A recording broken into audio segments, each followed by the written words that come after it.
Hey everybody, it's Mike Sorg, media producer with the AutoDrive Challenge competition, and we are here with Level 4, the AutoDrive Challenge podcast, ready for a new season, gearing up here for the year. And one thing this podcast likes to do is we like to have conversations with people to make sure you're in a position to be ready to go, ready to win the competition, ready to make the most out of these competitions and this educational experience with AutoDrive Challenge. We have in the studio Scott Schultz. He's a university program support specialist with SAE International. You may have seen him if you've been on the competition before at the competition. How you doing, Scott? I'm excited to be here. Excited. This is your first AutoDrive podcast, right? This is my first podcast. Well, they're going to get used to that voice right there. Very monotone. Very, yes. I apologize out the gate. The sweet sounds of Scott Schultz are on the podcast here. The other sweet sounds we have are our guests right now. They are the AutoDrive Challenge Concept Design Event co-captains. First of all, we have Jessica Swan. How are you doing today, Jessica? Doing well, enjoying the snowy Michigan winter day. Oh boy. Also with us is Angela Xydis joining us as well. Hey everyone, thanks. Hey, let's get to know you guys first. How did you get started at General Motors and what's your current role there? I started at GM in 2007 with a summer internship at our Flint Engine South plant. And then when I graduated from Michigan Tech, I started full-time in 2008 as a production software engineer on our transmission control modules. So I've been here counting about 15 years now at GM, and my current role is architectural controls manager on the Cadillac Lyriq. What about you, Angela? Yeah, so I actually participated in AutoDrive Challenge 1 when I was an undergrad at Michigan Tech, and that led me to an internship at GM. And so once I graduated, I started full-time in the GM track program, and I now work as a program manager on GM's electrical architecture. Obviously, you, Angela, you got involved with the competition first, but tell us, both of you, how did you get involved with this side of the AutoDrive Challenge, and tell us a little bit more about your roles. Of course, you are the co-captains for the design event, but what all does that entail for you guys?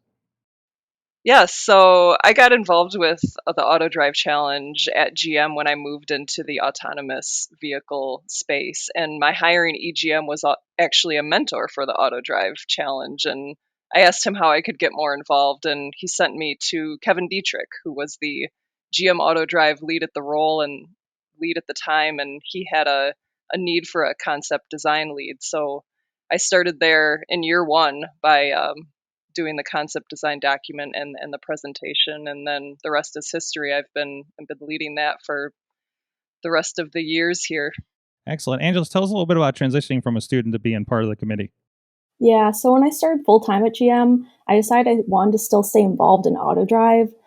So that led me to working with Jessica as a part of the concept design event team. This was an event I always participated in college, so it's really great to be able to help plan and facilitate this in AutoDrive too. Excellent. And tell us, what does that role kind of entail for you two? Yeah, so for the concept design event, we're really involved in the rules and creating the event from the beginning. And then also when it comes to the competition, we help facilitate it, help the judges, bring the judges in, make sure they're scoring the rubrics, and give students feedback. So the students this year have to give a TED Talk for their concept presentation. How did you guys, you as the, organizers, think this is the best way for them to give their presentation? Yeah, so Angela and I thought about this, and it was our idea to do this TED Talk format. And we see engineers as being really good at solving issues, doing what engineers usually do, but not always really great at communicating. So being able to solve the issues and design cool things, that's one part of the engineer's job. But then the second part that you need to also do well is communicating that to leadership, and here at GM, also communicating that to the program team. This is where the TED Talks came into the mix. The TED Talks are storytelling. So what we wanted to see more of was understanding not only what your final design is, but how the students got to their end design.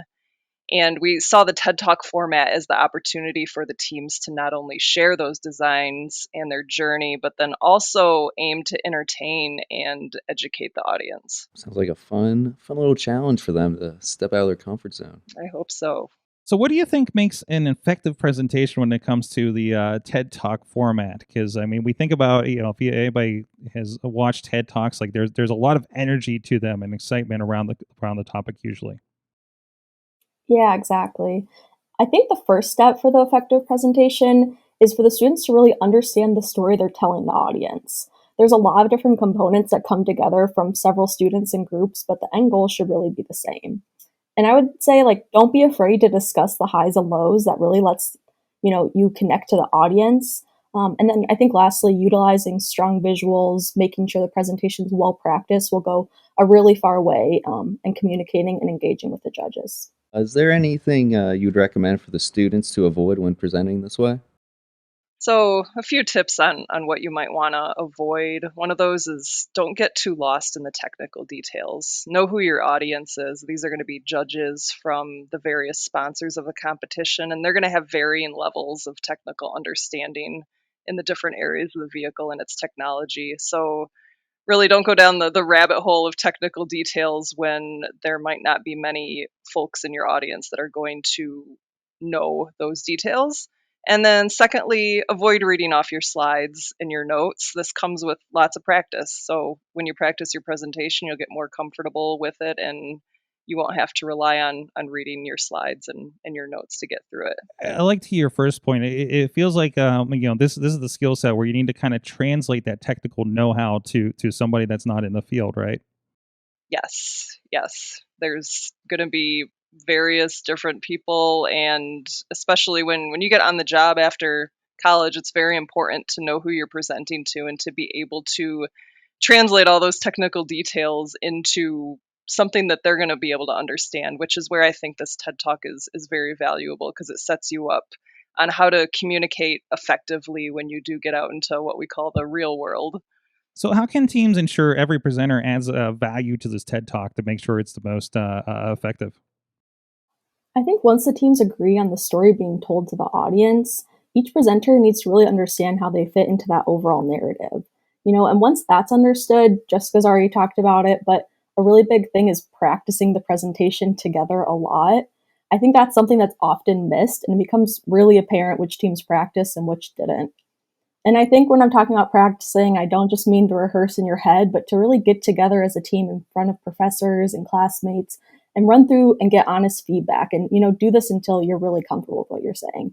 And I think when you combine all that, you're really ensuring that everyone's bringing value to the overall presentation. And then how has this format evolved with the needs of the AutoDrive challenge?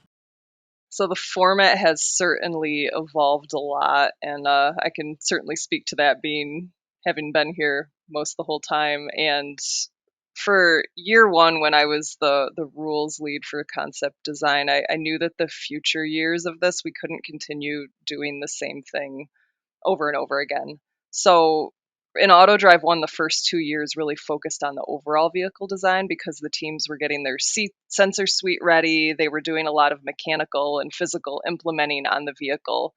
But then it became apparent in years 3 and 4 that the mechanical design was mostly solidified and it was a lot of software updates and changes. And that's where I pivoted in years 3 and 4 to focus more on particular areas of the vehicle so the teams could refresh their concept design presentations and really explore those different areas in detail. And then, of course, COVID kind of threw a wrench into those plans. So while we were able to present in front of the vehicles the first 2 years, then we had to pivot with presenting virtually and finding out how that would go, doing it that way. So we're pretty excited here with AutoDrive 2 because in year 2, as most all y'all know, we're bringing back the vehicle, and we intend to have the vehicle there for your presentations as well.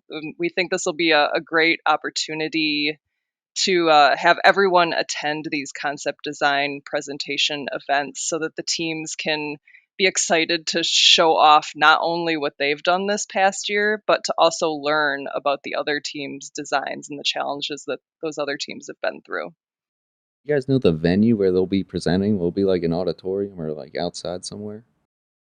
Angela and I's suggestion will be outside under the main tent so that everybody can be there and everybody can watch. So I'm not sure if that'll come to fruition, but we think everyone's Their presentations are going to be pretty awesome, and especially with the TED Talk format. So we think giving everyone the main stage so that more folks can attend from the other universities will be great. Yeah, I think Zach's trying hard to get that to happen. So assuming all the logistics fall into place, we should hopefully be doing the presentations there. It's not a promise. This is an idea. So nobody get dedicated to the idea out there. But no, that's fantastic. And I love to see that spectacle of everybody seeing that. I know we've been at other competitions where their sales and design presentations get represented in front of like the full, the top ones get done in front of the full audience of students, and that's always been a really nice to see. That and I think it's going to be really cool to see how everybody kind of adapts to this challenge as well. So what are you as rules committee members looking forward to the most in year 2 of AutoDrive Challenge 2? Well, I think everyone's really excited to have a vehicle. So, I mean, that's no different for the concept design presentations. And one thing that we're excited about is getting to hear how the team's integrated work from year 1 into year 2. What's changed? What things surprised them? Like what worked really well? Like what didn't work well? What are new ideas that the team came up with? And I think it's just going to be really interesting to hear about. And both Jessica and I are interested to see how the teams do. Excellent. It is going to be nice to get back to moving cars out on the track out there in M City. But I got to say, it was quite the spectacle to see everybody rolling their work carts out there with everything attached to it last year. Certainly. It was a bit of a different way to go about it, having a cart instead of a vehicle. Shout out to CTEC. This is going to stretch some of your brain muscles here this year to see this format. It's nice to see that it's I like the idea that it's going to be ideally a polished, entertaining presentation that we're looking to get out of these this year. Do you have any final notes, any final tips for students that will be listening to the podcast right now? I guess I would say to, just don't take it too seriously. SAE is about learning and having fun, and I'm sure everyone's going to do great. Yeah, I'll echo what Angela said. We're excited to see your creativity shine and hear your stories and really get to know how AutoDrive has been a part of your life for the past year and developing the design of your vehicle. Thanks for joining us, Jessica and Angela, for doing this first podcast with us. Thanks for having us. Good to be back with it. Stay tuned for more content, of course. Make sure you have downloaded the AutoDrive Challenge app to get all of the updates. And, of course, we're heading towards seeing you at the Winter Workshop right here in Pittsburgh. I'm appreciating that. Good to see everybody out there and looking forward to the competitions coming up this year. Until next time, stay safe out there. Thank you for listening to Level 4, the SAE AutoDrive Challenge podcast. Make sure you download our app on your smartphone for updates and contact information. The show notes for this episode and all others can be found at autodrive.fireside.fm.